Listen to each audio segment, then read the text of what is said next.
Bwana Yesu asifiwe popote mlipo katika nchi ya Kenya na nje ya nchi ya Kenya.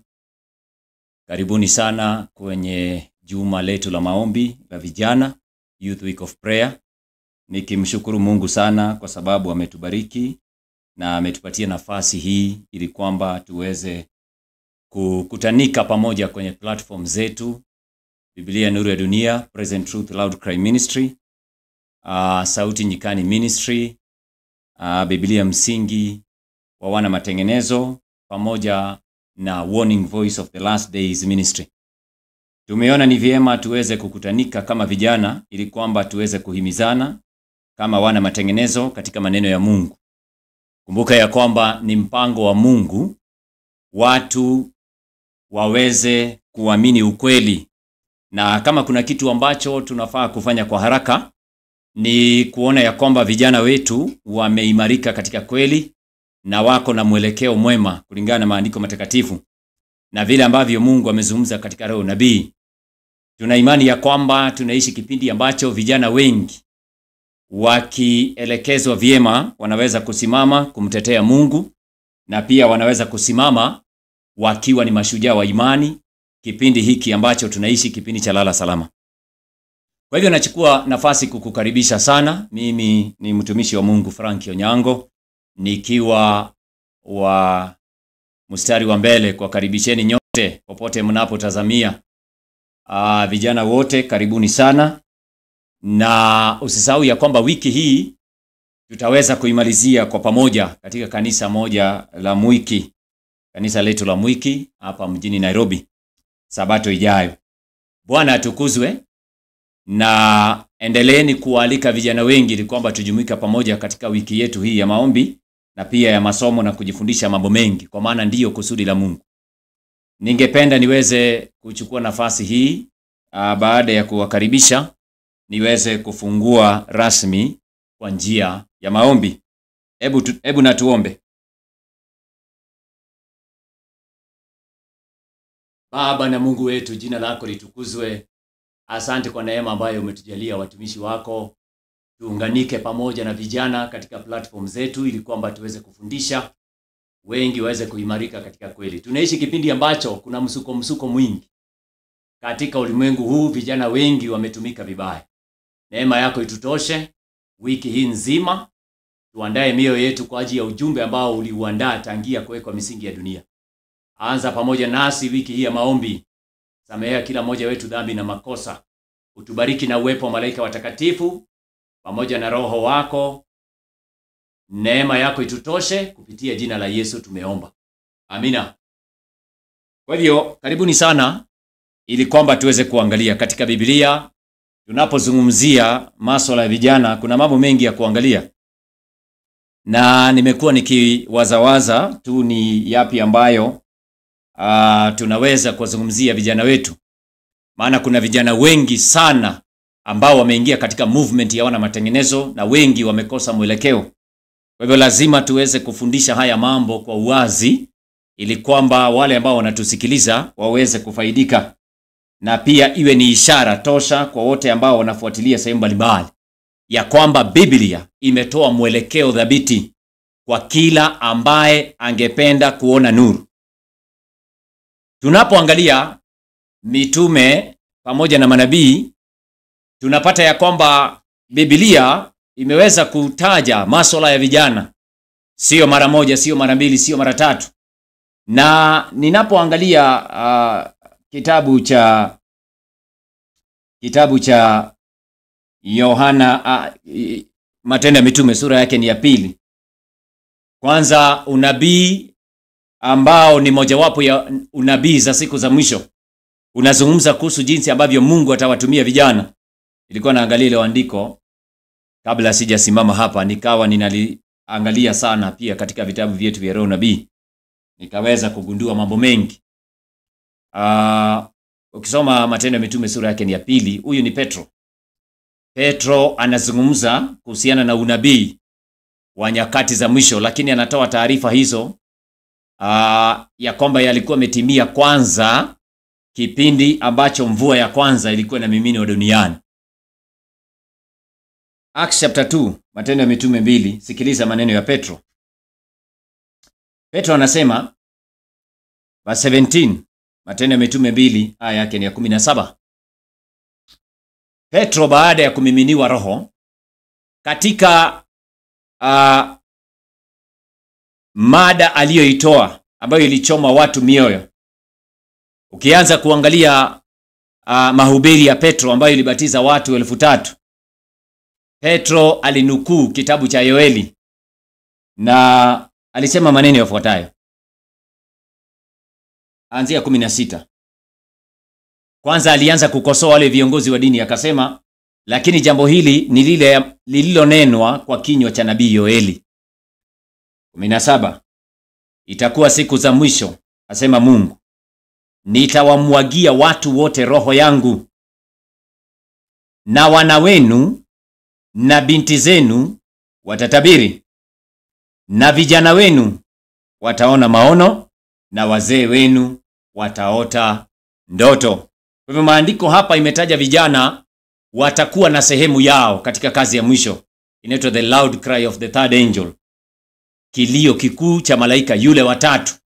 Maandiko yanaonyesha wazi ya kwamba vijana watahusika. Kwa hivyo hawa vijana ambao watahusika wako wapi? Kwa hivyo lazima kuwe na mbinu zote za kuandaa hawa vijana na kuwasaidia hawa vijana wajitenge kwa njia zote na kwa namna zote na ulimwengu huu. Hawa vijana ambao Mungu anasema wataona maono na watahusika vikamilifu kwa kazi ya mwisho, lazima kama kanisa la wana matengenezo tuweze kuhakikisha ya kwamba hawa vijana wanaandaliwa vikamilifu. Na mbinu ya kipekee ama njia ya kipekee ambayo hawa vijana wanaweza kuandaliwa ni kwa kuwaleta pamoja na kwa kuwaonyesha mwelekeo ulio dhabiti. Sasa Petro ananukuu kutoka katika kinywa cha Yoeli. Amenukuu katika Yoeli sura yake ni ya 2. Hebu tuende pale. Nitasoma Yoeli 2:28, lakini pia nitasoma 23 ndio tuone muktadha. Joel chapter 2 and verses number 28. Hapo ndio Petro anazungumzia. Mada yetu ya leo ni jeshi la Bwana.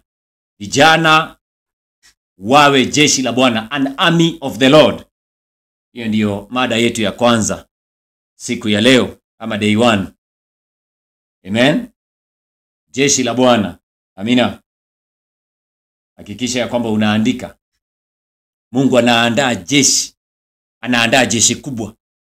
Na miongoni mwa jeshi hilo kuna vijana. Na ndio sababu mimi ninapoangalia mada hii ambayo inazungumzia 144,000, kuna mambo mengi ambayo tunapaswa kuelewa kwa haraka. Na hilo kikundi. Maana mimi siamini ya kwamba hicho kikundi ni cha watu hivi tu. Ni kikundi ambacho kiko na vijana pia ndani. Na Yoeli anasema katika Yoeli sura yake ni ya 2, Joel chapter 2. Joel chapter number 2 and verses number 28. Alafu baadaye tutasoma pia mstari wake ni 23. Inasema hivi kuanzia 28 kwanza. Petro alinukuu hapa, anasema hata itakuwa baada ya hayo ya kwamba nitamimina roho yangu juu ya wote wenye mwili, na wana wenu waume kwa wake watatabiri, wazee wenu wataota ndoto, na vijana wenu wataona maono. Naona 29 anasema tena juu ya watumishi wenu wanaume kwa wanawake katika siku zile nitamimina roho yangu. Kumbe Biblia inasema kuna watumishi wanaume na kuna watumishi wanawake. Na maandiko yanasema kwa vijana wenu nitawamiminia roho, na hawa vijana watatumika na Mungu kumaliza kazi. Shetani kuna kitu anajua, wapendwa. Anajua kwamba vijana wanaweza kumaliza kazi hii kwa haraka kama watakuwa organized as an army of the Lord, kama watapangwa kama jeshi la Mungu. Shetani anajua ya kwamba kuna mambo makubwa wanaweza kufanya, kama vile ambavyo vijana walitumika na Mungu wakati wa Protestant Reformation. Wakati wa zama za giza walitumika vijana. Wakati Yesu anaingia Yerusalemu walitumika vijana, na watoto ndio waliimba wakasema Hosana, Hosana. Wacha nikusomee hapo kwanza. A typology of the loud cry. Yesu anapoingia Jerusalem, nataka uangalie wale ambao ni viongozi wa dini walighadhabika. Walighadhabika kwa sababu waliona vijana wakiingia katika msafara. Waliingia katika msafara.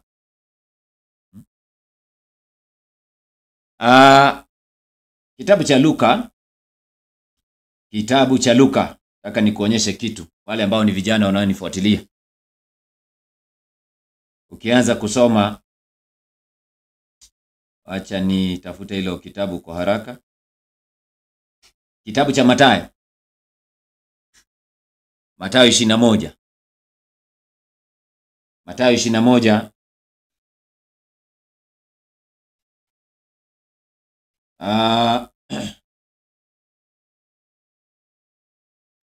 Mstari wake ni wa 9. Matthew 21 and verses number 9. Mathayo 21 aya yake ni ya 9. Tunaona namna ambavyo Yesu anaingia Yerusalemu katika ile wiki ya mwisho. Na hayo ndiyo matukio ya mwisho ambayo yanaelekeza watu ama macho ya watu kule msalabani, Calvary. The final events. Na Yesu anapoingia Jerusalem, tunaona ya kwamba vijana wanajipanga na watoto. Nataka nikusomee. Na wanaghadhabisha hata viongozi wa dini. Ili ni andiko ambalo liko katika maandiko matakatifu. Inasema, na makutano waliotangulia na wale waliofuata wakapaza sauti wakisema, Hosana, mwana wa Daudi, ndiye mbarikiwa yeye ajaye kwa jina la Bwana. Hosana juu mbinguni. Hata alipoingia Jerusalem, aya 10, mji wote ukataharuki, watu wakisema, ni nani huyu? Makutano wakasema, huyu ni yule nabii Yesu wa Nazareti wa Galilaya. 12. Yesu akaingia ndani ya hekalu, akawafukuza wote waliokuwa wakiuza na kununua hekaluni, akazipindua meza za wabadili fedha na vitu vyao waliokuwa wakiuza njiwa. 13. Akawaambia, imeandikwa, nyumba yangu itaitwa nyumba ya sala, bali ninyi mmeifanya kuwa pango la wanyang'anyi. Na vipofu na viwete wakamwendea mle hekaluni, akawaponya. Sasa angalia aya 15. Wakati ambapo Yesu amefanya hayo, wakati ambapo Yesu ameingia Yerusalemu na watu wanaimba Hosana, wale viongozi wa dini, maandiko yanasema, lakini wakuu na makuhani na waandishi walipoyaona maajabu aliyoyafanya, na nani? Na watoto waliopaza sauti zao hekaluni wakisema, Hosana, Hosana mwana wa Daudi, walifanyeje? Walikasirika.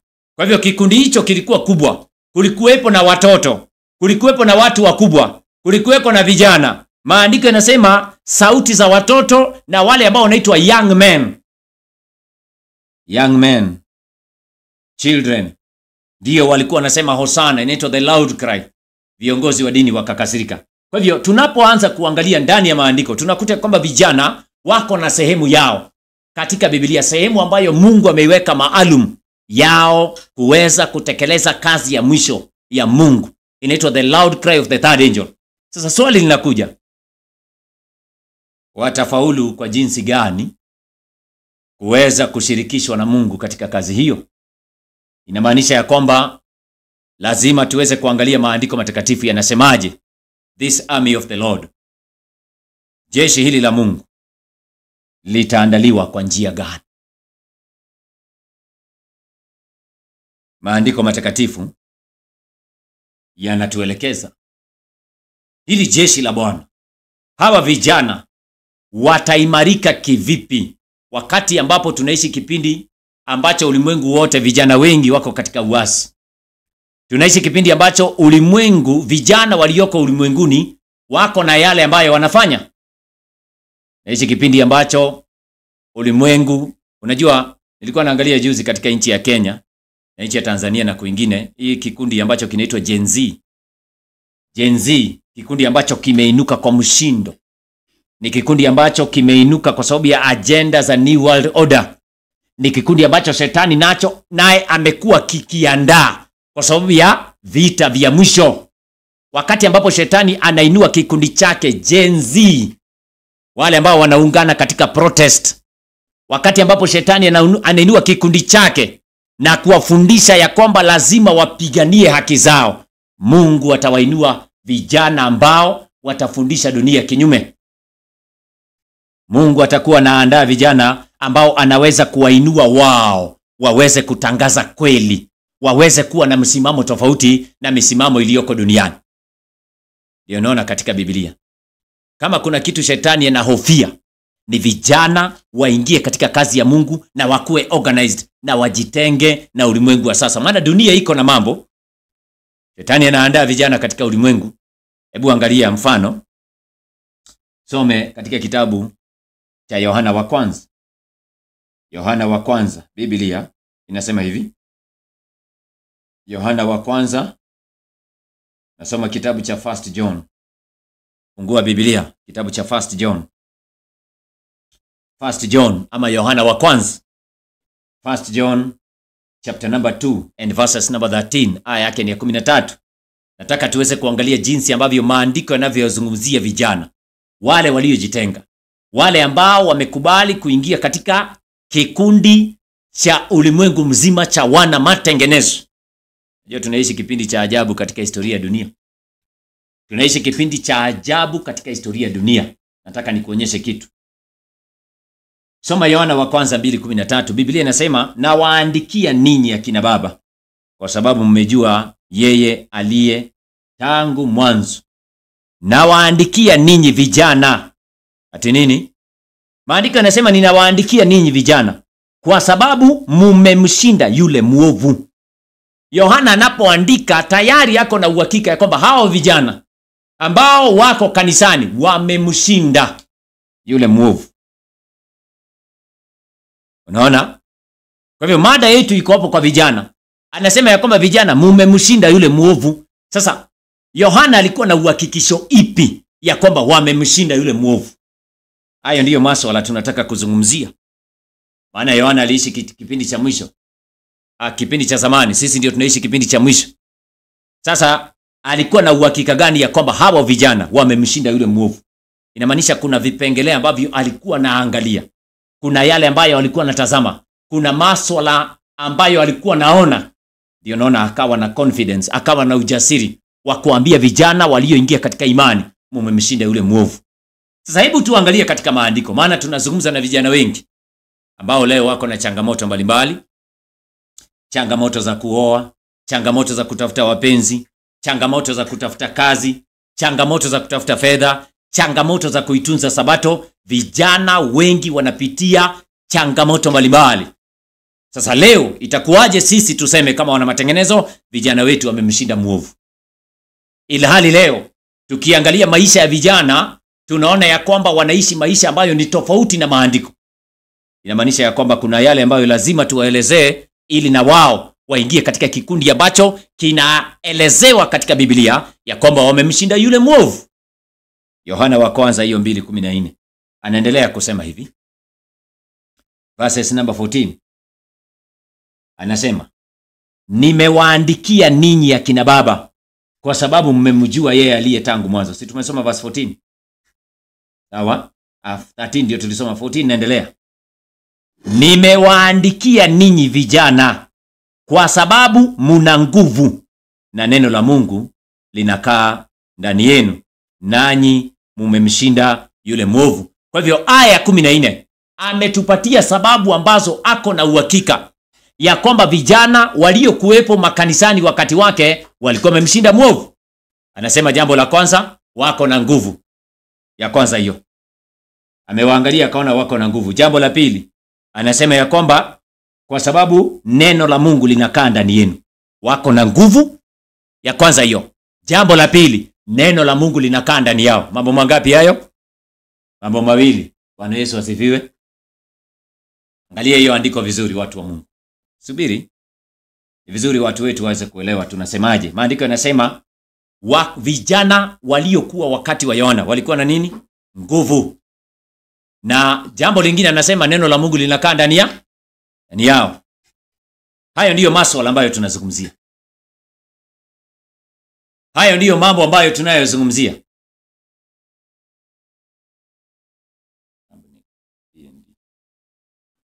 Naona? Hayo ndiyo masuala tunayozungumzia. Nasikia vijana? Hayo ndiyo mambo ambayo tunazungumzia. Yohana anasema kipindi chake vijana aliwaangalia walikuwa na nguvu. Tunazungumzia nguvu. Maana tunataka kuangalia the army of the Lord. Hiyo ndio swali yetu kubwa. Vijana wetu wataingiaje wakue katika jeshi la Mungu? Lazima wawe na nguvu na lazima neno la Mungu likae ndani yao. Sasa nguvu ya vijana inaenda wapi? Tunapozungumzia nguvu, hatuzungumzii mambo ya kwenda kuinua mawe na chuma. Unajua tunaishi kipindi ambacho vijana wengi Nikawa naona mwingine bwana ameenda ameinua mawe. Naona anainua mawe. Sasa tutaangalie ni nguvu gani Biblia inazungumzia. Hao wanaenda kuinua mawe na chuma.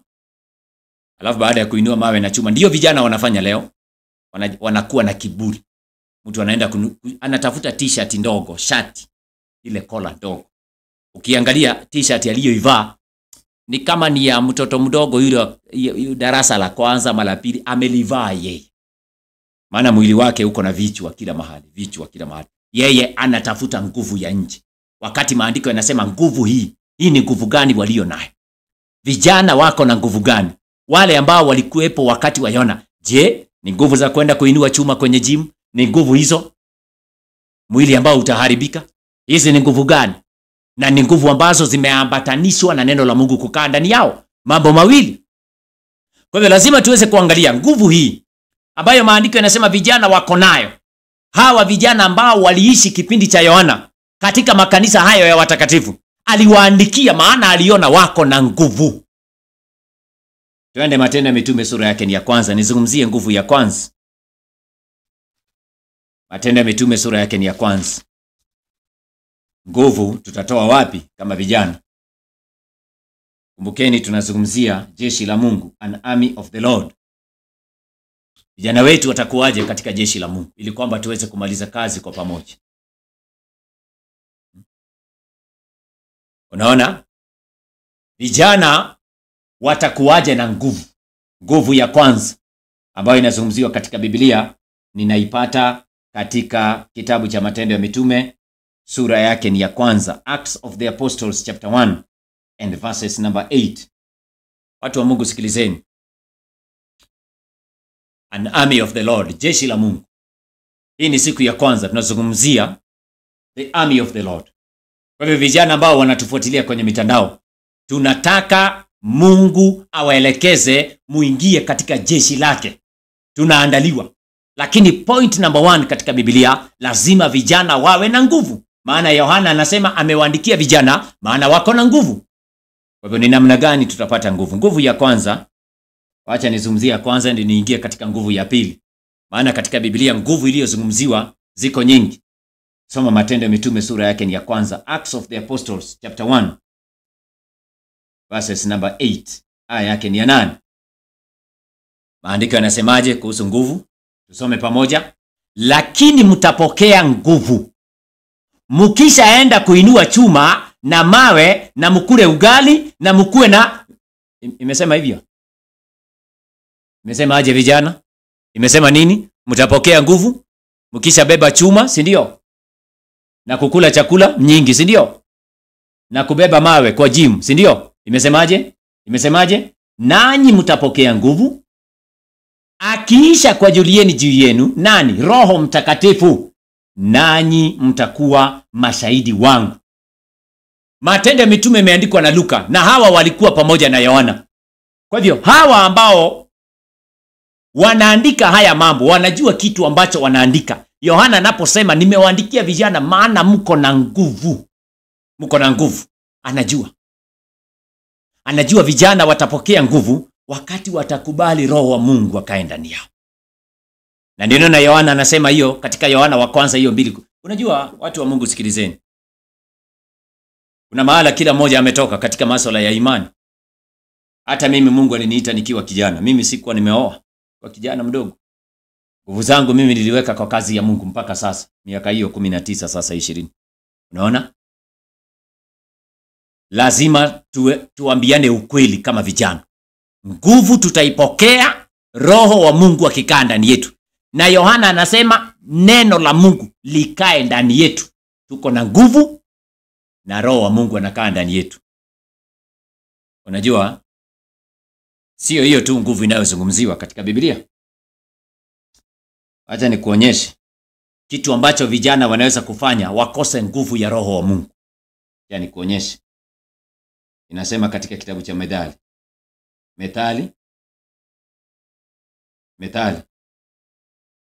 Na hili jambo nitalijengea hoja tunapoendelea. Proverbs 31. Unajua Mungu ni wa hekima. Na kuna mambo Mungu amezungumza na vijana kwa hekima. Nguvu ya kwanza tunafaa kuwa nayo ni ya roho. Na kuna jambo ambalo vijana wanaweza kufanya wakose roho wa Mungu. Na wawe tu miongoni mwa wana matengenezo lakini hawana roho wa Mungu. Inamaanisha hawezi kuandaliwa kuwa katika the army of the Lord. Hawezi kuwa katika jeshi la Mungu ambalo litamaliza kazi. Mfano, hebu soma Methali 31 aya yake ni ya 3. Anzia mstari wa kwanza. Proverbs Methali 31, weka kwa screen. Proverbs 31. Proverbs 31 verses number 1. Proverbs 31 and verses number 1. Biblia inasema, maneno ya mfalme Lamweli, mausia aliyofundishwa na nani? Na mama yake. Inamaanisha huyu alikuwa ni kijana na mama yake alimfundisha mausia. Mama yake alikuwa ni Muisraeli. Sikilizeni watu wa Mungu, vijana sikilizeni. Vijana sikilizeni. Haya ni mausia anayofundishwa Lamweli na mama yake. Kumbuka hawa walikuwa ni wanawake wa Kiyahudi. Wanawake wa Kiyahudi walikuwa wanajua maandiko, na specifically haswa walikuwa wanajua andiko la Kumbukumbu la Torati 6:4 mpaka 6. Maneno hayo mtawafundisheni watoto wenu, vijana wenu, mketipo, muamkapo, mulalapo. Kwa hivyo Lamweli anafundishwa maneno hayo na mama yake. Na mama yake alikuwa ni nani? Ni Myahudi. Sasa endelea na hilo andiko. Niwaonyeshe vile ambavyo vijana wanaweza kukosa kuingia katika army of the Lord na wakose roho wa Mungu. Inasema mstari wake ni wa 2. Ni nini mwanangu? Huyo ni kijana. Tena ni nini mwana wa tumbo langu? Sikiliza vile mama anamwambia kijana, na huyu mama ako na hekima. Na sisi leo tunawaambia vijana ambao wameingia katika uana matengenezo. Mstari wa 3. Inasema, usiwape wanawake nguvu zako, wala moyo wako usiwape wale waharibuo wafalme. Shika hiyo. Kwa hivyo huyu mama ni wa Kiyahudi na anajua mielekeo ama mwelekeo ambao Mungu alikuwa ametoa. Nazungumza na vijana ambao wananifuatilia. Maandiko yanasema tuwe na nguvu ya Roho Mtakatifu. Na maandiko hayo yanasema usiwape wanawake nguvu zako. Wiki hii tutajenga mada, maana vijana wengi wamepoteza mwelekeo. Kitu ambacho kinafanya vijana wengi wanapoteza network ni kunyang'anywa nguvu zao na wanawake. Ninarudia. Kama kuna kitu kinafanya vijana wengi wapoteze network ni kunyang'anywa nguvu na wanawake. Nitakueleza tukiendelea na wiki hii. Nitakueleza. Kwa hivyo tuwe na nia ya kujifundisha. Hayo maandiko yanasema usiwape wanawake nguvu zako. Endelea mstari wa 4. Angalia mstari wa 4. Anasemaje? Anasema Lamweli. Kumbuka huyu ni kijana. Mama yake anamzungumzia. Anamwambia Lamweli, unaona, kunywa mvinyo hakufai wafalme, hakufai wafalme. Achia pale. Kumbe huyu mama ako na hekima kiasi hicho. Anaungana na wale wengine katika maandiko kumshauri kijana yake, kama vile ambavyo maandiko yameweza kutueleza katika Yohana wa kwanza 2 mstari wake ni wa 14. Yohana anasema, nimewaandikieni vijana maana mumeushinda ulimwengu, kwa maana muna nguvu na neno la Mungu linakaa ndani yenu. Neno la Mungu linakaa ndani yenu. Nakaa ndani yenu. Anasema hilo neno limewapatia nguvu. Wanawake tusiwapatie nguvu. Takuja kuzungumzia hayo mambo napoendelea. Na ninarudia tena. Kama kuna kitu kimewafanya vijana wengi wakapoteza network ni nguvu walionyang'anywa na wanawake. Hayo ndiyo maandiko yanayozungumzia. Na ndio naona katika hii Biblia tukianza kusoma maandiko tuanze kuelewa ni namna gani vijana walifaulu. Maandiko yako wazi. Nisaidie na Zaburi 119, Psalms 119 verse 9. Amen. Bwana Yesu asifiwe. Amina, amina, amina, amina, amina. Hakikisha uko na Biblia yako tafadhali, usije ukakaa tu.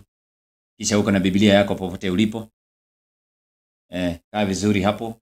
Tumia Biblia vizuri. Tuko katika maandiko matakatifu. Psalms 119 verses number 9. Psalms 119. Psalms 119 verses number 9. Psalms, Zaburi 119 mstari wake ni wa 9. Psalms 119.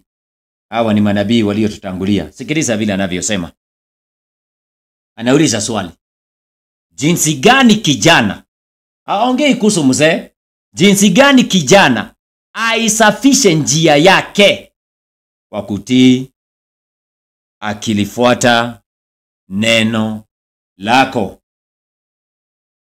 Hilo ni swali. Kwa hiyo hatuwezi kuwatenganisha vijana wetu na neno la Mungu. Lazima tuwafundishe wakae katika hilo neno, ili kwamba hilo neno liweze kuwasafisha, liweze kuwatakasa. Yesu alisema ukiamini neno lake, Roho wa Mungu anakaa ndani yenu.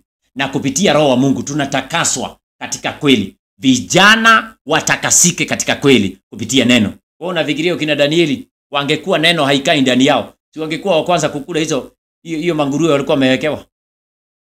Si wangekuwa wa kwanza?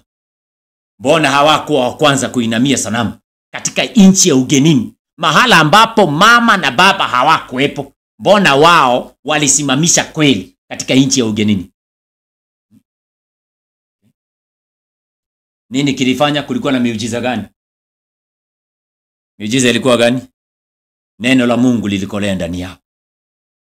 Na wakamshinda muovu. Walimshinda muovu kupitia neno. Yani walielewa maandiko na walielewa kweli. An army of the Lord. An army of the Lord. Army. Rightly trained. Wanakuwa ni kikosi ambacho Mungu anakiandaa. Kwa leo tunazungumzia jeshi la Mungu. Namna gani tutakuwa katika jeshi hili kama vijana? Usiwapatie wanawake nguvu zako. Takuja hapo baadaye. Katika Biblia tumeona matatizo ya wanaume wapatia wanawake nguvu zao, na vijana haswa. Vijana. Ndio hii Biblia iko na mambo mengi.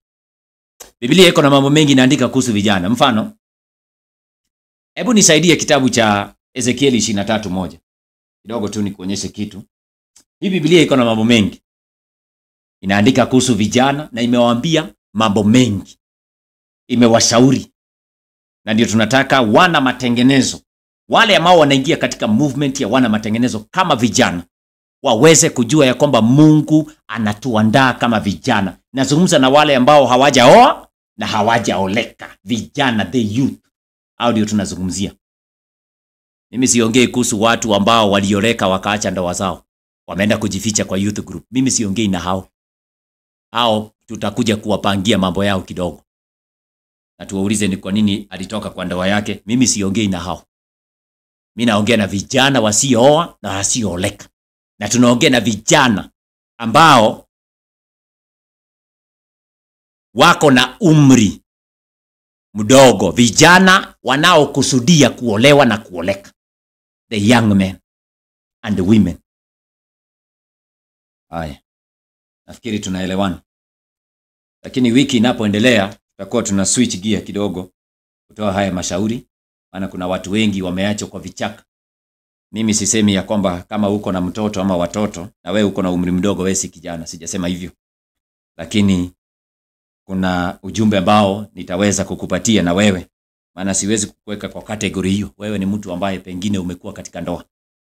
Kuna vile ambavyo Biblia inakuzungumzia na wewe. Kwa hivyo Bwana akubariki sana unapoendelea kufuatilia. Tuko kwa andiko gani? Nimesema hapa. Ezekiel 23 mstari wake ni wa kwanza. Ezekiel chapter 23 verses number 1. Hiyo utasoma Methali sura yake ni ya 7. Alafu tutaenda kwenye kisa cha Yesu. Kumbuka tunaangalia an army of the Lord, an army, jeshi ambalo Mungu atalitumia wakati ambapo tunaona giza linasongea. Ukiangalia katika Biblia kuna vijana ambao wamesemekana katika Biblia. Kisa chao kimeandikwa katika Ezekiel 23 mstari wake ni wa kwanza. Inasema, neno la Bwana likanijia tena kusema, mwanadamu, palikuwa na wanawake wawili, binti za mama mmoja. Si unaona hao ni vijana? These are young ladies walikuwa ni binti za mama moja. Unaona? Alafu inasema kuhusu habari zao, Biblia haijasema kitu ambacho ni njema kuhusu habari zao. Inasema nao walizini huko Misri. Walizini wakati wa nini? Wa ujana wao. Ni nini ambacho shetani anajua kuhusu vijana? Hawa walizini wakati wa ujana wao. Huko vifua vyao vimelemewa. Na huko waliyabana matiti ya ubikira wao. Unaona? Na majina yao, mkubwa aliitwa Ohola na umbu lake Oholiba. Wakawa wangu, wakazaa wana na binti. Na katika hayo majina yao, Samaria ni Ohola na Yerusalemu ni Oholiba. Nakamata hiyo point. Kwa hivyo Mungu anatumia mfano. Anaonyesha ya kwamba vijana wengi huwa wanazini katika ujana wao. Wengi. Shetani anajua ya kwamba hapo ndio Gen Z wanaweza kufanya chochote. Hata kama wako kanisani ya nini haraka hii maneno watu wanajificha kanisani. Ndio unaona katika Biblia maandiko yanasema mwanamke mzinifu hula alafu anapanguza mdomo. Na anasema mimi sijawahi kula. Kiangalia vijana wengi, kiwaangalia. Asilimia kubwa ukimuuliza wewe umewahi kukula? Acha nikusaidie na andiko ndio turudi kwa Yohana.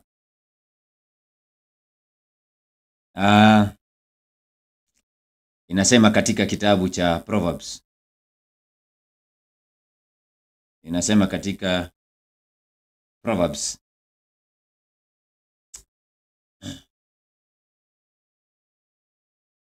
Methali. Yani nione kama nitapata ile andiko. Nilizungumzia kitambo sana. Methali 30 mstari wake na 20. Unaona? Angalia. Na Methali inazungumzia vijana ambao hawana akili. Inasema hivyo ndivyo mwendo wa nani? Mwanamke mzinifu hula akapanguza kinywa chake akasema sikufanya uovu. Haya ni masuala ambayo yamewakumba vijana wengi.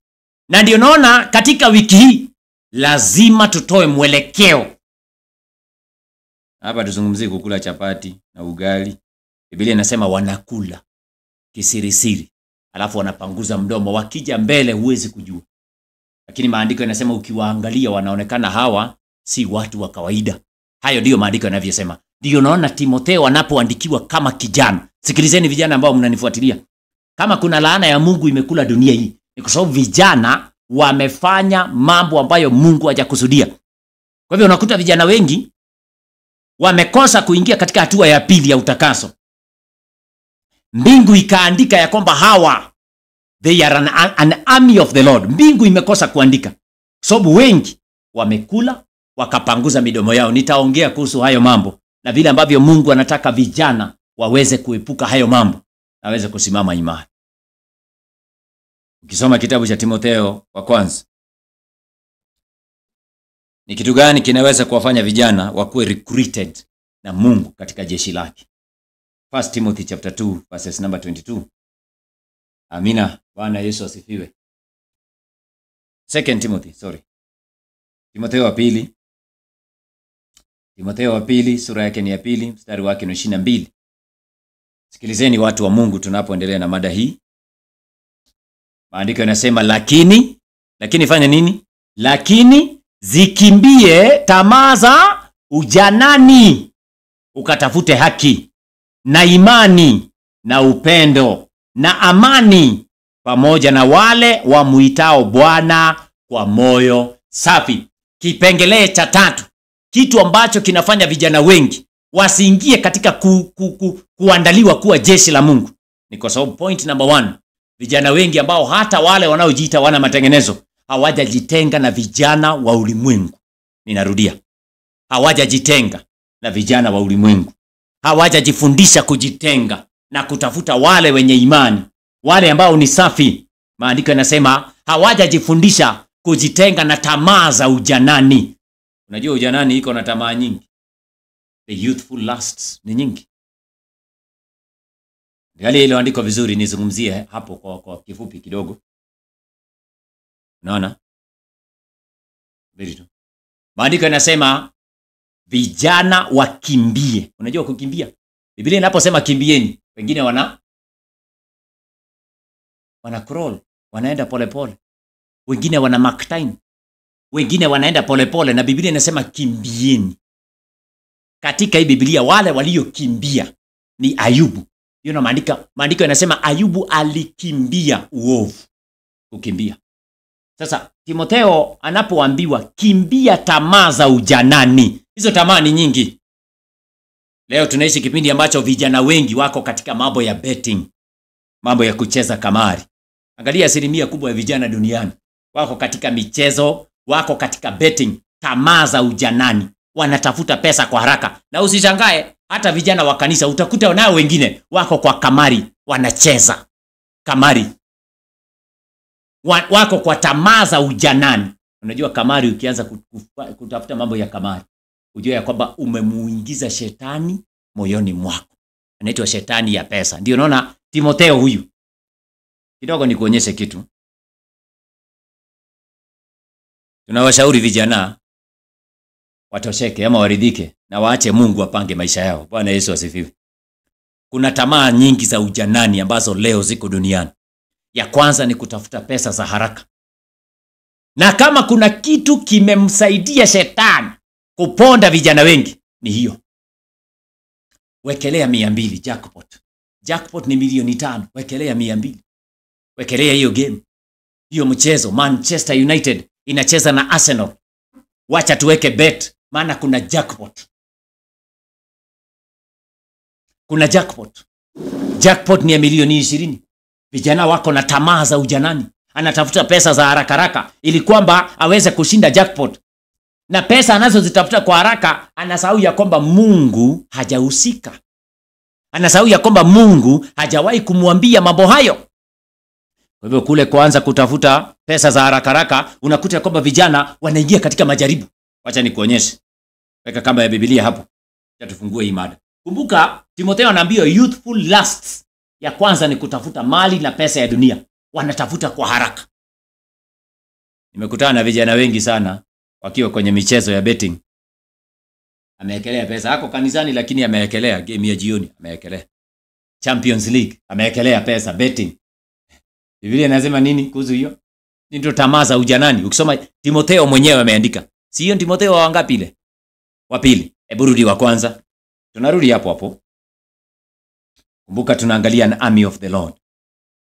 Wapendwa, shetani ameweka every snare kukamata vijana katika tamaa za ujanani. Na mimi nazungumzia ya kwanza ndiyo hii. Ya kutafuta pesa za haraka na utajiri wa haraka. Vijana wengi wamepotelea hapo. Wewe hujatembea huku town mjini, unaona hizo halls za kucheza kamari, wengine mpaka wanalala hapo.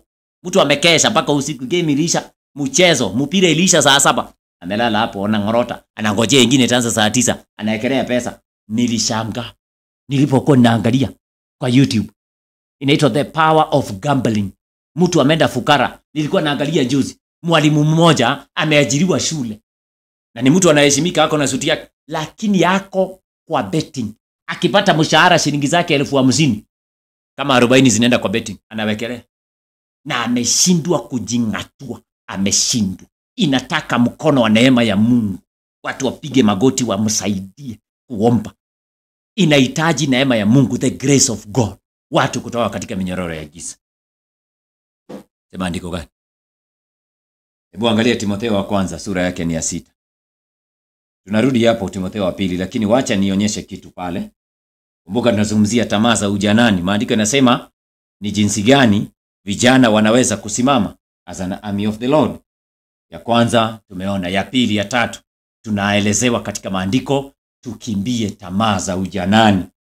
Maandiko yanasema hivyo. Timotheo wa kwanza 6, nitaanzia mstari wake. Timotheo wa kwanza, nifike pale kwa haraka. Amina. Mstari wake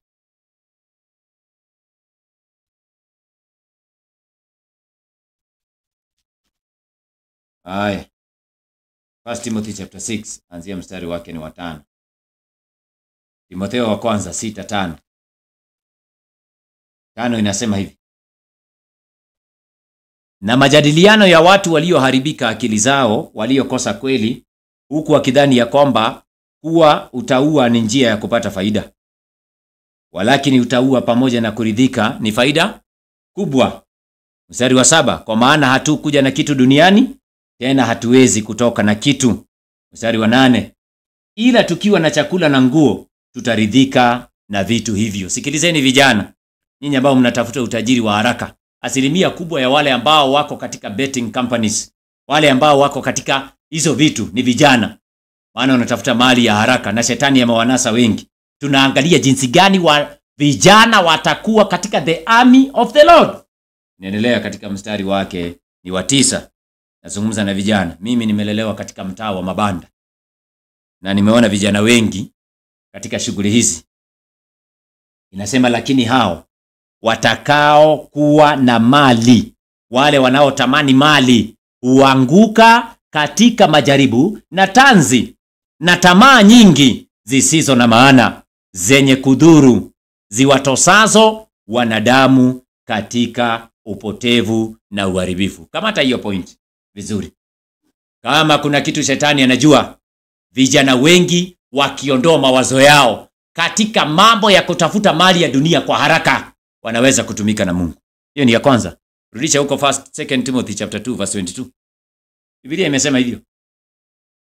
Yesu alipoenda kujaribiwa jangwani, shetani alimjaribu na majaribu matatu. Na hayo majaribu matatu, sikilizeni, ndio vijana wengi leo wanajaribiwa nayo. Nitaenda nikusomea hapo sasa. Majaribu ya Yesu matatu. Nitakuonyesha kabla sijamaliza. Kumbuka hii ni day 1. Karibuni sana wale ambao wanaungana na sisi leo. Tuko katika Youth Week of Prayer. Muda mchache tutakuwa tunaomba pamoja ili kwamba tuweze kumaliza awamu hii ya kwanza. Lakini kwanza, moyo wangu unawaendea vijana wengi ambao wamepotelea jangwani. Wengi wako katika vichaka, wengine wanang'ang'ana na kujaribu kujitoa katika minyororo ambayo shetani amewafunga. Mungu anatambua mambo hayo. Kwa hivyo lazima tusisitize, lazima tuendelee kuomba, lazima tumwambie Mungu ya kwamba sisi haturudi nyuma. Tunataka tutumike na wewe kwa ajili ya utukufu wa jina lako. Nimeona vijana wengi ambao wamebadilika na Mungu amewasaidia pakubwa. Kwa hivyo hakuna mtu ambaye neema ya Mungu haiwezi kumfikia hata ninapozungumza hivi. Asante, Bwana awabariki sana. Tunasoma kitabu cha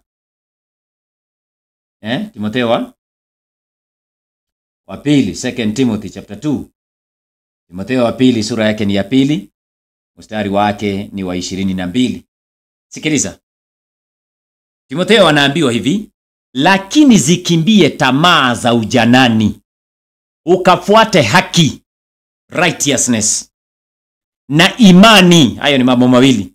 Anaambiwa afuate haki na afuate imani na upendo na amani, pamoja na wale wamuitao Bwana kwa moyo safi.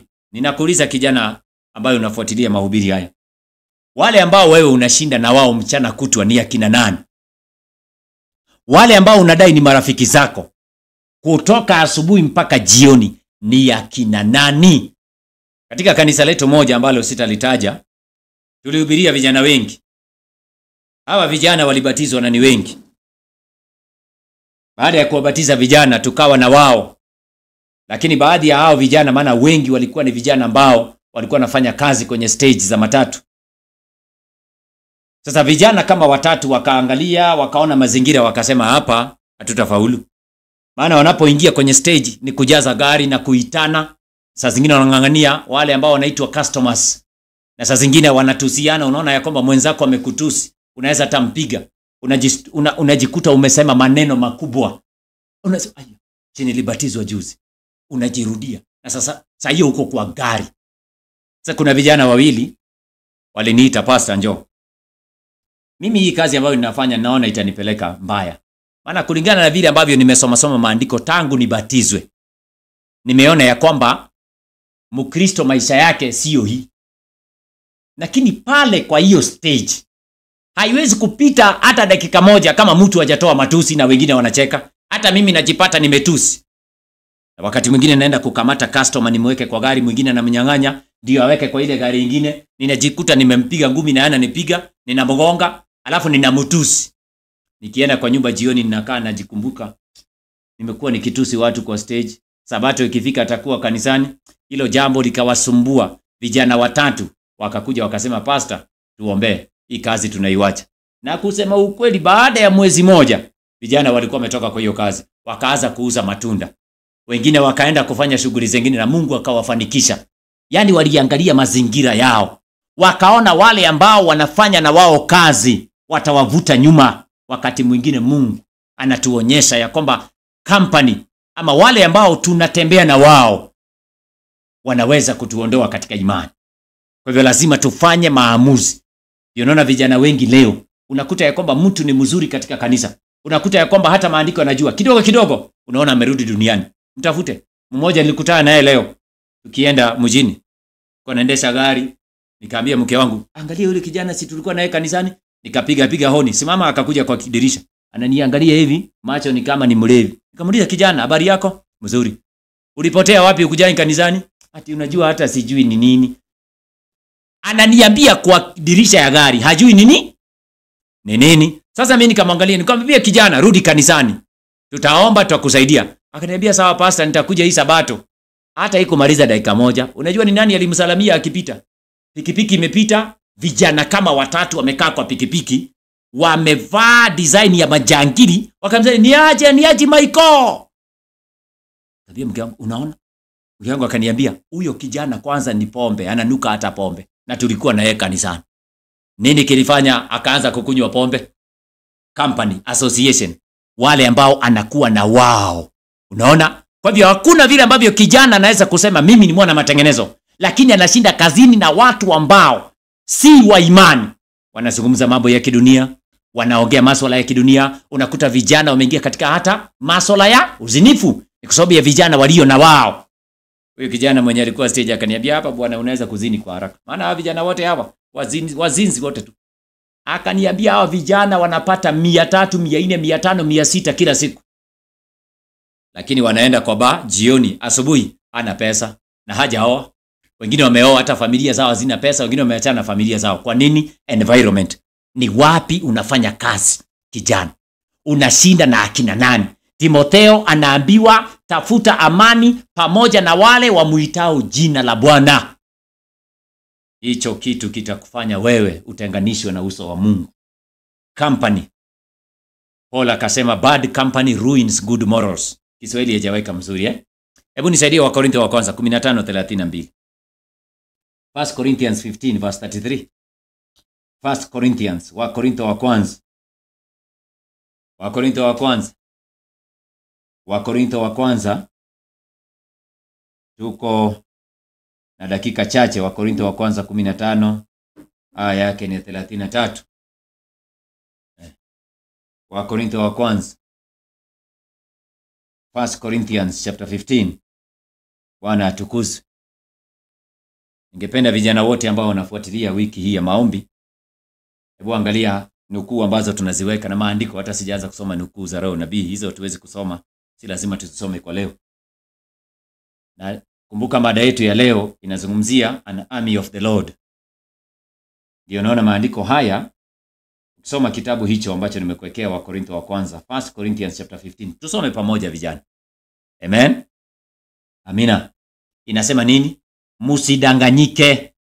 Mazungumzo mabaya huharibu tabia njema. Kiingereza inasema nini? Be not deceived. Evil communications corrupt good manners. Ati wewe asubuhi mpaka jioni kazini kwako mahali umekaa, unakaa na vijana ambao wanaongea mambo tu ya wanawake. Tunajua sasa hawa vijana ambao mimi nakaa na wao stage, huwa wanaongea tu mambo ya wasichana, wanaongea mambo ya kutongoza wasichana. Wewe ni lini unawaongelesha kuhusu mambo ya Mungu? Ati ni wengi. Sasa wameni overpower. Sasa pale ambapo ninakaa ninafanya kazi, mara nyingi wanaongea mambo yao ya kidunia. Ninajipata hata mimi nasikiza. Ninajipata hata mimi nachangia. Naitwa kizazi cha mwisho. Timotheo akaambia jitenge nao. Ndio unaona huyu anaitwa nani? Anaitwa Daudi. Daudi anapoandika Psalms chapter 1 verse 1. Sikiliza nikuonyeshe kijana. Unajua mimi nilipoamini mwaka wa 2005 nilikuwa nasikiza muziki ya kidunia sana. Nitoe kidogo ushuhuda wangu. Unajua kuna vijana wengi ambao wamelemewa na muziki ya kidunia. Mimi nimelelewa katika mitaa mitaa na tumecheza kandanda, tumecheza sana. Na vijana wengi ambao tulicheza na wao kandanda ama kambumbu ama mpira, hakuna yule yako hai leo, maana walikuwa wanacheza mpira mchana na jioni, usiku ni wezi. Na walicheza mipira sana. Watu walienda mpaka Norway, nchi za ugenini. Wakarudi katika nchi ya Kenya, wakapewa pesa na vitu vyote. Lakini vijana wote ambao tulicheza na wao katika soka, maana tuliweza kucheza mpira under 12, under 14, under 15. Wale wao wako Kenya wanaelewa mpira ambazo zimebuni timu ya taifa ya Kenya. Tumecheza mpira sana katika mitaa. Na kupatia historia yangu kidogo, nataka kuencourage kijana ambaye ananifuata. Sasa katika mitaa pia tuko nasikiza muziki sana za kidunia. Reggae tumesikiza sana miaka hiyo ya zamani, kutoka miaka 2004 kurudi nyuma. Wanasikiza muziki ya dunia. Hata Biblia, siko najua Biblia ni kusema nini. Hii Biblia tumeanza kusoma mwaka 2006, ndio nikaanza kusoma Biblia kidogo nielewe iko na nini. Kwa hivyo tumesikiza muziki ya kidunia sana. Askari waliwaua vijana.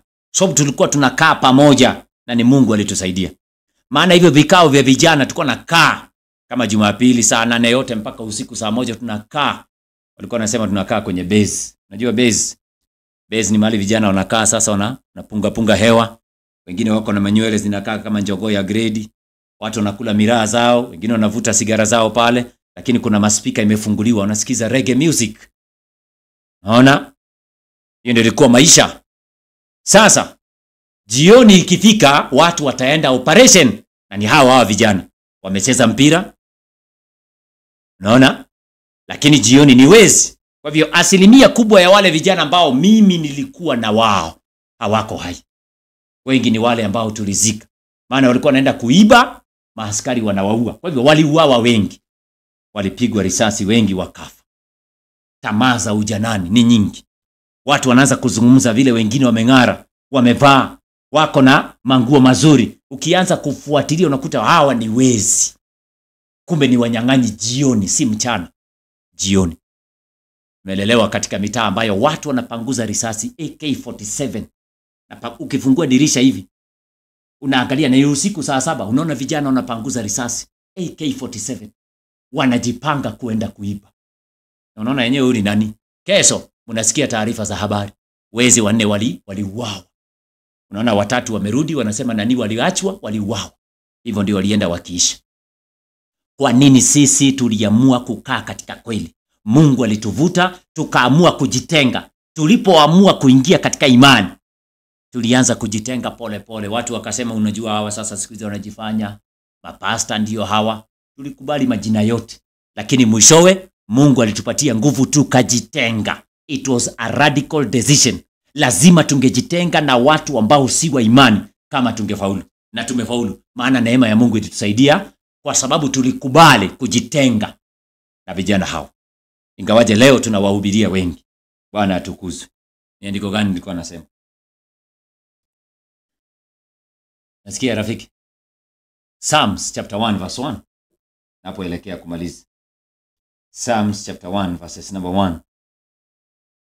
Sijali, nzuri tu. Wapendwa wasikilizeni, tuko katika kitabu cha Zaburi. Nitaanza kusoma Psalms chapter 1 and verses number 1. Psalms chapter 1 and verses number 1. Bwana awabariki wote ambao wanafuatilia. Tunasoma kitabu cha Zaburi moja. Sikiliza huyu anaitwa Daudi. Daudi anaandika nini? Psalms chapter 1 verses number 1. Tutasoma tu. Sikilizeni watu wa Mungu. Bwana awabariki sana.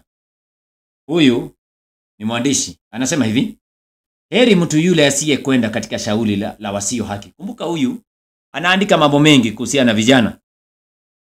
Wala hakusimama katika njia ya wakosaji. Mimi nilipoanza kusoma Zaburi moja nilijua kuna mambo mengi ambayo Mungu alikuwa ananiita nifanye. Ya kwanza ni kujitenga na wasio haki. Inasema wala hakuketi barazani pa wenye mizaha. Watu wa Mungu, vijana sikilizeni. Kama tutafanikiwa na Mungu atutumie, lazima tuamue kutokuketi katika baraza ya wenye mizaha. Kwenye mizaha. Ndio tunaishi kipindi ambacho leo ukiangalia katika nchi ya Kenya peke yake kuna comedy shows nyingi. Na vijana wanalipa mpaka tiketi wanaingia kuona mizaha. Unaona hiyo? Wanaenda kuona performance kwa stage. Naona mtu anaingia anaanza kuleta mizaha. Inaitwa drama. Watu wanacheka usiku mzima. Biblia inasema heri wasioketi barazani katika viti pamoja na wenye mizaha, jokers. Alafu naona watu wamekaa pande ile, watu wamejaa hall, wamelipa tikiti ya 500. Na unaona asilimia kubwa ni vijana. Alafu watu wameingia pale mbele, wale wachekeshaji wako wenye mizaha. Unaona wanaanza kucheza hata na Biblia. Mambo ya imani.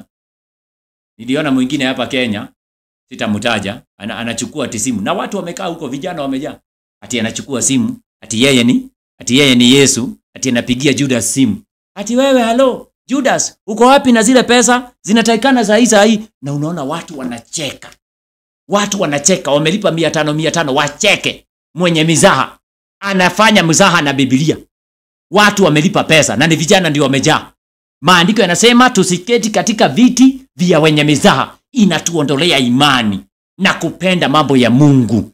Na shetani anajua wale wanaingia kukaa barazani pamoja na watu wenye mizaha, wakiendelea kusikiliza mizaha na michezo hiyo ya mizaha. Punde si punde, pole pole na taratibu, utakuta ya kwamba hawa watu wamefarakana na imani, wameachana na imani. Nakwambia kweli, atakuwa katika hiyo mizaha.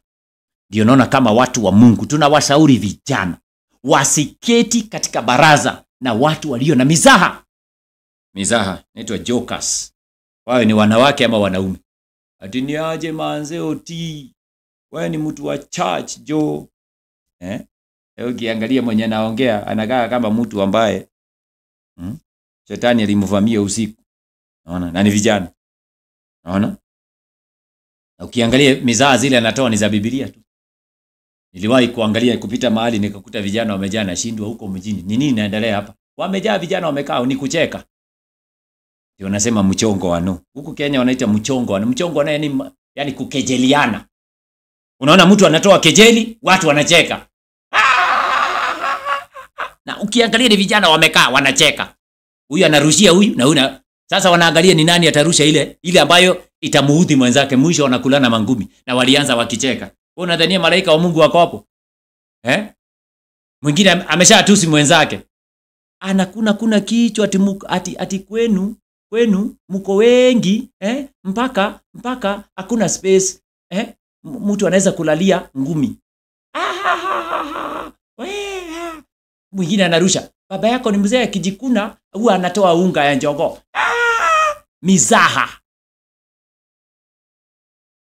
Mizaha. Kama kuna kitu kitawafanya vijana wasiingie mbingu na wasihesabiwa na Mungu miongoni mwa wale ambao watakuwa katika kikosi cha kumaliza kazi, ingieni kwenye mizaha. Iwe ni mizaha ya televisheni, iwe ni mizaha za live performance, mizaha. Kaa na watu wenye mizaha, utajipata unaondokea ukweli. Psalms chapter 1 tunaendelea kabla hatujamaliza. Daudi anasema bali sheria ya Bwana ndiyo impendezayo, na sheria yake huitafakari mchana na usiku. Naye atakuwa kama mti uliopandwa kando kando ya vijito vya maji, uzao matunda yake kwa majira yake, wala jani lake halitanyauka. Naona? Mstari wa 4. Sivyo walivyo wasio haki. Hao ni kama makapi ya peperushayo na upepo. Kwa hiyo wasio haki hawatasimama hukumuni, wala wakosaji katika kusanyiko la wenye haki. Kwa hivyo tunahimizwa na Biblia. Jambo la kwanza ndio tuweze kumshinda muovu kama vijana. Tujitenge na baraza la wenye mizaha. Tutafute nguvu ya Mungu. Yaani tukubaliane na roho wa Mungu akae ndani yetu. Na neno la Mungu likae kwa wingi ndani yetu. Maandiko matakatifu yanasema. Ninapomaliza, sikilizeni watu wa Mungu. Wale ambao ni waanzilishi wa imani ya Waadventista wa Sabato walikuwa ni vijana. Napoangalia maisha ya pioneers wetu wote, Elder Logbar ndiye alikuwa mzee. Sikiliza, Charles Fitch kijana, Josiah Leach kijana. Unasikia hiyo? Unasikia hao ni vijana? Hawa walikuwa wote ni vijana. Uriah Smith kijana. These were young people. Walikuwa ni vijana, na Mungu aliwatumia kuanzisha the Great Advent Millerite Movement. Na movement ambayo inaitwa the Great Advent Movement, vijana ndio walikuwa wengi. Walifanya makuu, walipindua dunia juu chini, upside down. Na ndio sababu leo tuko na ukweli huu, sababu ya vijana waliojitokeza wakajitoa kwa sababu ya kusimamia neno la Mungu. Ninapomalizia, sikilizeni watu wa Mungu. Ninapomalizia, Biblia inasema hivi. Wakati Yesu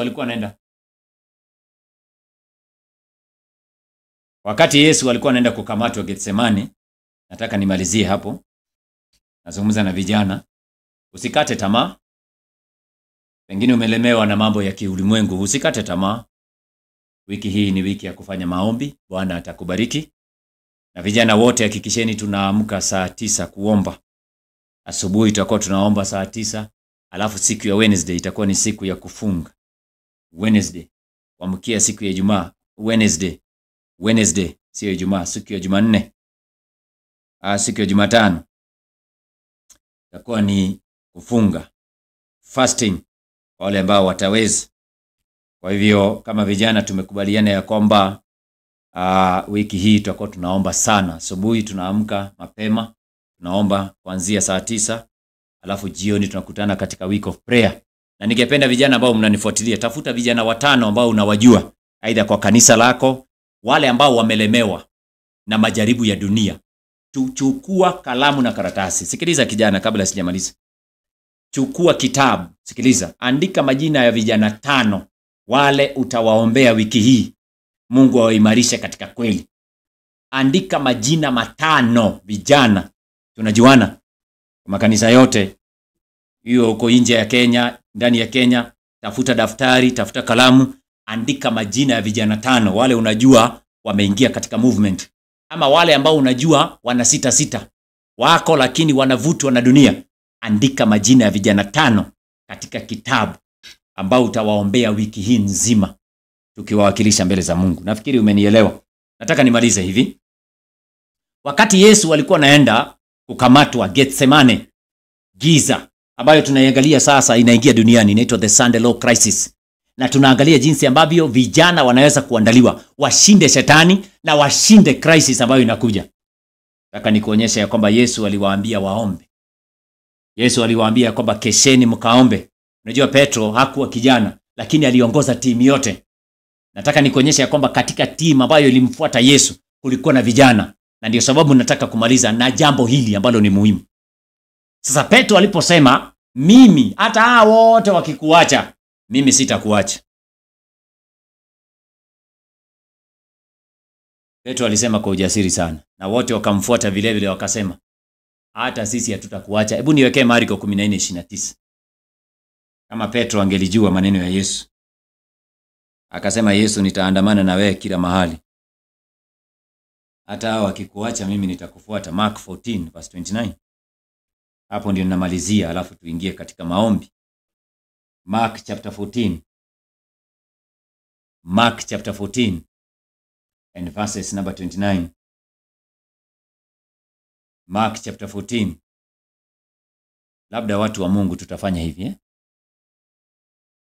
tutachukua vijana 2 tumishi, tusije tukakuwa ni wenye haraka. Katika prayer requests nitataka kama kuna vijana wanafuatilia, ningependa kuchukua tu simu moja, ni vizuri tunapoomba pamoja. Kila jioni tutakuwa tunachukua simu 2. Wa kwanza kuniandikia message, weka nambari ya simu pale kwenye screen. Nataka nichukue simu 2, tutachukua prayer request 2 tukiomba. Naongea kuhusu vijana. Yule atakayeniandikia message wa kwanza, buleta hiyo manini. Yetu iko wapi? Nataka nichukue simu moja. Nataka nione kwanza, usipige, wacha tujiandae. Nataka nikuonyeshe kijana mmoja hapa. Nataka tuchukue prayer request moja. Sote tuomba pamoja, alafu vijana chukua kalamu na karatasi, anza kuandika majina. Tukienda kumaliza uwe na majina 5. Uwe na majina 5 ya vijana. Maana tunataka kuomba sasa. Hakikisha uko na mahali ambapo umeandika majina. Alafu ndio tuchukue simu moja, tuchukue prayer request. na kuchukua prayer request ya vijana. Chukueni kalamu na karatasi. Andika majina 5 ya vijana ambao ungependa Mungu awasaidie. Usijiandike hapo. Wewe ombea wengine. Nitakwambia siri ya kuombea wengine. Nitakwambia siri. Nitakwambia siri ya kuombea wengine. Ishia hapa chini. Wacha niweke sauti hii ili tuwe ni wenye kupata simu. Tunapoendelea, nitachukua simu moja, prayer request, mwenye yako na prayer request, piga simu. Nitakuweka kwa loudspeaker, tukusikize, alafu sote tutapiga magoti tumalize prayer request baada ya kuimba wimbo moja vile vile. Weka namba ya simu. Namba ya simu yangu iko hapo kwa screen. Nitataka kuchukua simu moja ama andika ujumbe. Nataka kuona ni nani atakayepiga simu. Ukipiga simu nitapokea 0727. Lakini kabla ya pale, kuna kijana mmoja alikuwa anafuata Yesu. Akasema, mimi nitakufuata. Najua mimi ni kijana. Mimi ndio mwana matengenezo. Waacha nifuata Yesu. Ukisoma Mark chapter 14.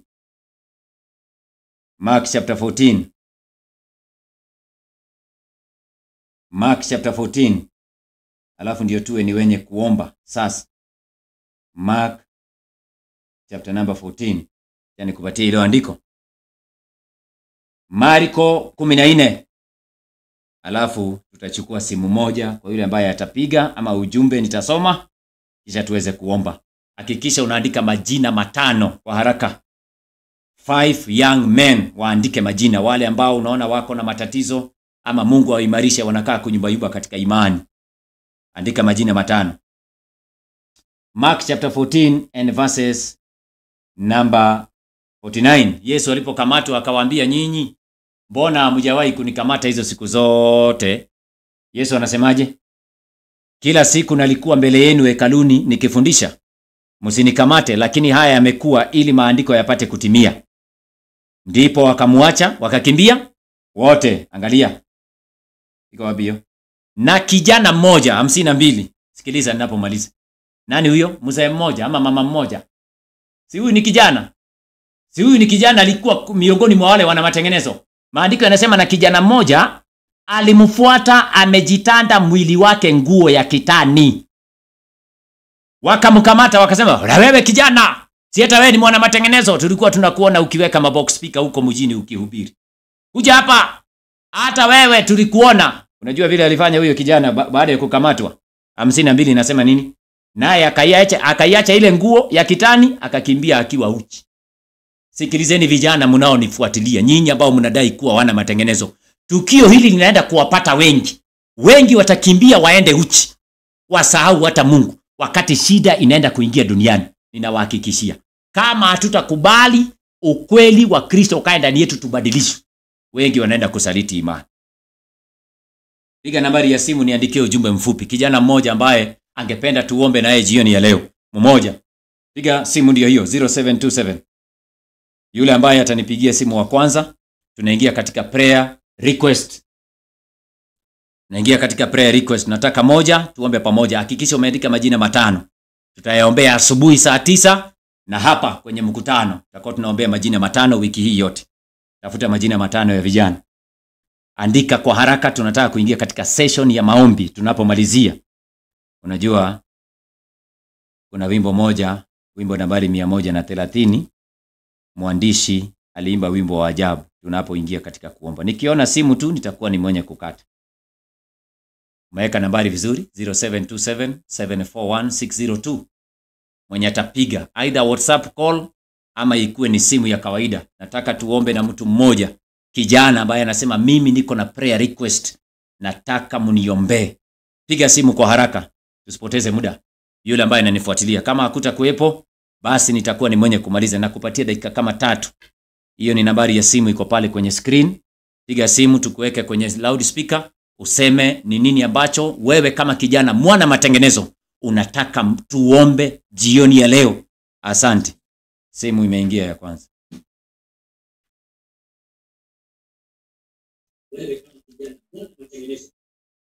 Haya, na uzime hiyo, zima hiyo. Jambo. Habari yako? Salama sana. Unaitwa nani? Naitwa Peter. Peter, unapiga kutoka wapi? Wewe ni kijana? Mimi ni kijana.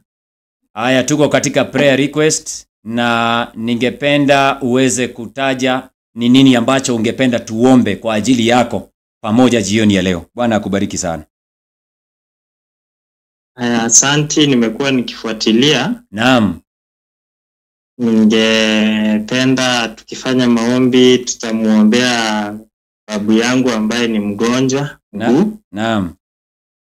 Imekuwa imsumbua kwa muda mrefu, alafu pia tuombe umoja. Kuwe na umoja kama vijana wana matengenezo. Umesema unaitwa Peter? Naitwa Peter. Babu yako ni mgonjwa? Mguu. Asante, Bwana akubariki sana na pia tutaombea umoja. Peter, umesema unapiga kutoka wapi? Kutoka Kisii. Asante Peter, nimenakili chini. Haya, kata simu, tutaombea hilo jambo. Acha nichukue nyingine moja ndio tumalize. Acha tuchukue nyingine moja Peter. Haya. Asante sana. Ujambo? Jambo, habari? Salama sana. Naitwa Frederick Katana kutoka Malindi. Frederick Katana kutoka Malindi. Habari yako? Namshukuru Mungu niko salama. Asante. Uko na prayer request gani? Wewe ni kijana? Mimi si kijana lakini niko na ombi la kijana. Asante. Kijana anaitwa nani? Anaitwa Anthony Katana. Anthony Katana. Haya, tuombee nini jioni ya leo? Amebadilika akili, amekuwa mwendawazimu kwa muda wa miezi 3. Miezi 3. Pole sana. Pole sana. Umesema anaitwa Katana? Anthony Katana. Anthony Katana na Peter. Anthony Katana. Anthony Katana, tunamuombea sasa hivi. Usikate tamaa, Bwana akubariki sana, neema ya Mungu iwatoshe. Amen. Mungu wetu atawapatia ushindi. Anthony Katana. Bwana muonekanie na uhakikisha umenipigia simu baada ya kipindi kuisha. Ili kwamba tuweze kufanya mipango na utaratibu jinsi ambavyo tunaweza kufika pale, maana mchungaji anaitwa Mutisia yuko pale maeneo ya Kilifi. Tuweze kutembea nyumbani kwake. Sawa? Sawa. Asante sana, nimeandika Anthony Katana. Bwana akubariki sana. Kata simu, ni pengine nichukue ya mwisho hivi. Asante. Jambo. Jambo.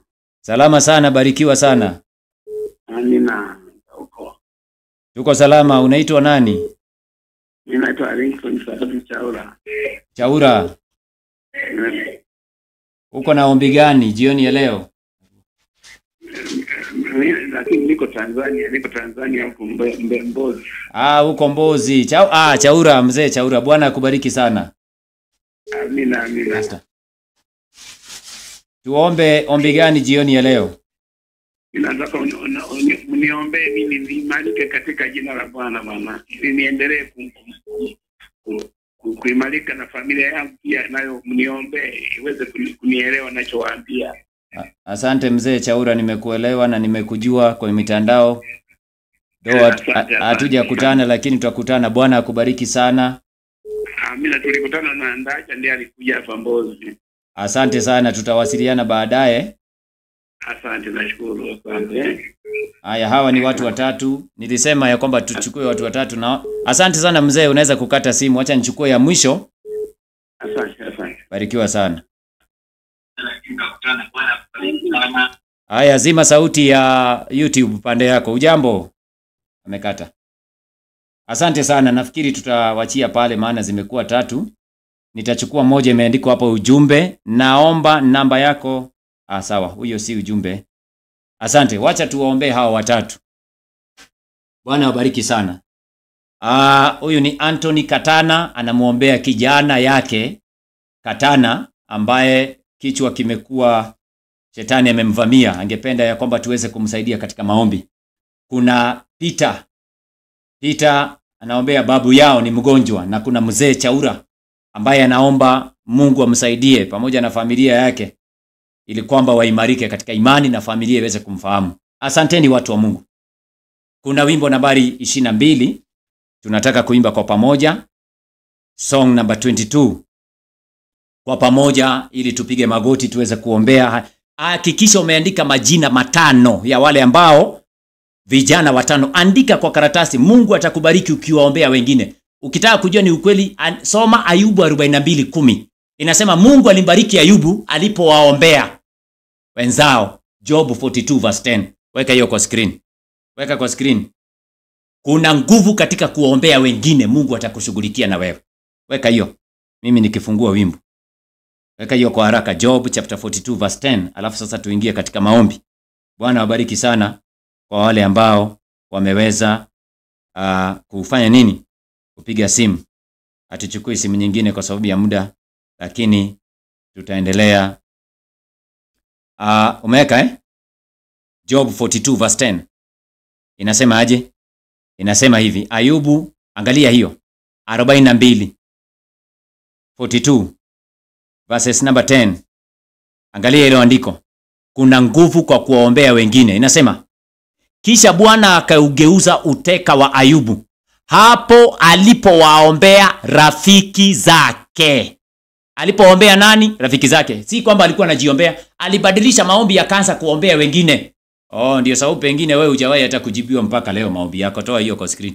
Sababu siku zote ukipiga magoti, shida zako ndio naombea, unaenda kulala. Mungu nisaidie. Ombea wengine, Mungu atakusaidia na wewe. Usinipite Mwokozi, unisikie, unapozuru wengine, usinipite. Bwana, Bwana, unisikie, unapozuru wengine, usinipite. Kiti chako cha rehema na kitazama, magoti napiga pale, nisamehewe. Bwana, Bwana, unisikie, unapozuru wengine, usinipite. Kama uko kwako nyumbani unatazamia kutoka huko, tafuta mahali tupige magoti. Vijana wote tunapiga magoti ili tuweze kuomba. Hakikisha ya kwamba unawataja watu watano, vijana watano ambao umeandika majina yao kwenye karatasi. Hakikisha ya kwamba unataja majina yao mbele za Mungu. Nataka kuombea vijana watano. Kwa hivyo popote ulipo tunataka kuomba. Amani ya Mungu iwe pamoja nanyi. Hebu tuombe watu wa Mungu. Piga magoti, tunaomba watu wa Mungu. Asante.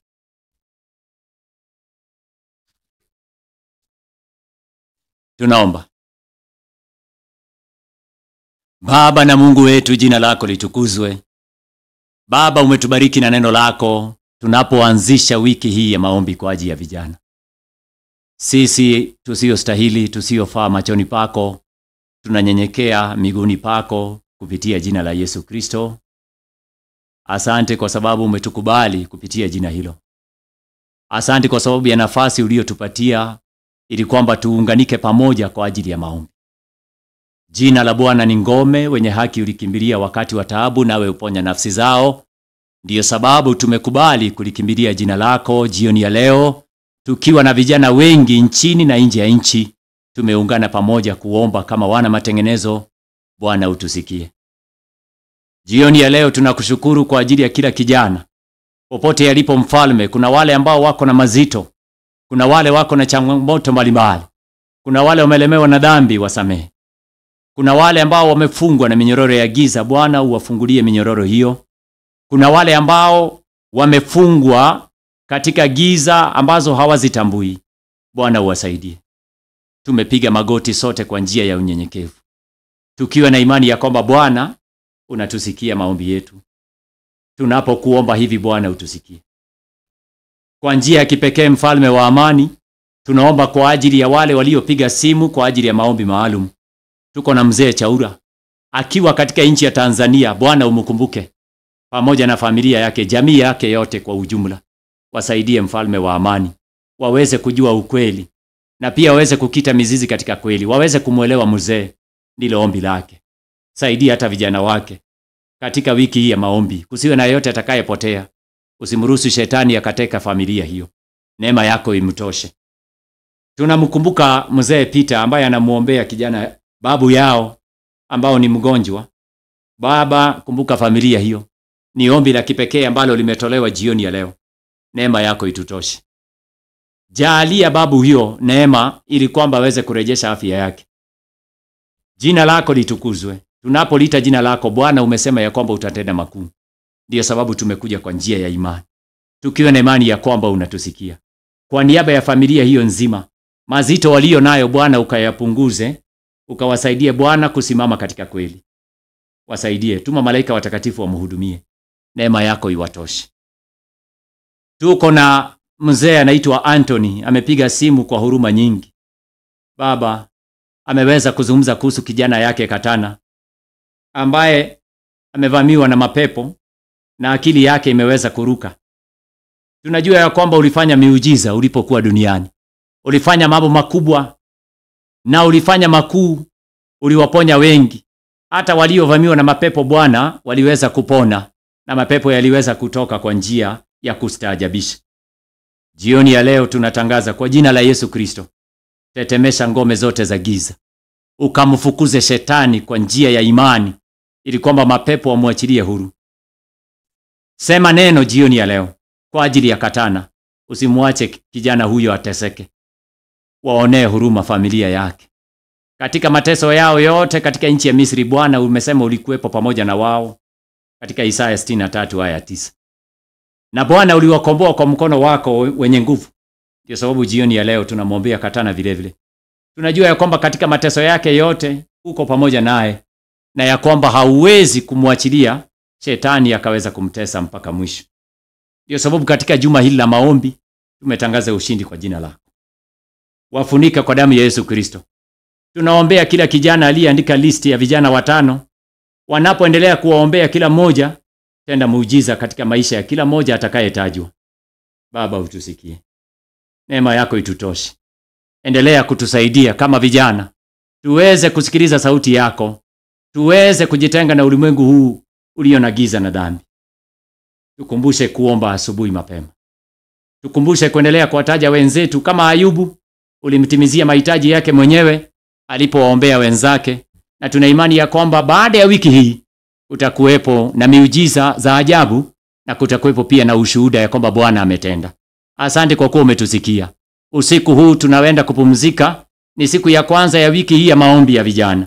Tenda muujiza katika maisha ya vijana ili kwamba kuwepo na ushuhuda ya kwamba Bwana ametenda. Neema yako itutoshe. Mapenzi yako yakitimizwa, ni kupitia jina la Yesu tumeomba na kuamini. Amina. Bwana abariki sana. Subiri. Sasa neema ya Mungu iwatoshe. Jioni ya leo ningependa kusema ya kwamba tumeanzisha wiki ya maombi. Na wiki hii ya maombi itakuwa inaendelea. Itakuwa inaendelea kila siku. Leo ni siku ya kwanza. Leo ni siku ya kwanza. Hakikisha ya kwamba unaombea vijana 5. Hakikisha ya kwamba unaombea vijana 5. Andika vizuri na usipoteze nakala hiyo. Mungu atatenda miujiza. Hakikisha ya kwamba unawaalika wengi katika platforms hizi. Na usikose kujua ya kwamba siku ya Sabato tutakuwa wote katika kanisa la Mwiki. Asubuhi alfajiri mapema saa 9 mpaka saa 10 ni kipindi cha maombi. Tutakuwa tunaomba pamoja sote kama vijana wana matengenezo ili Mungu aguse watu.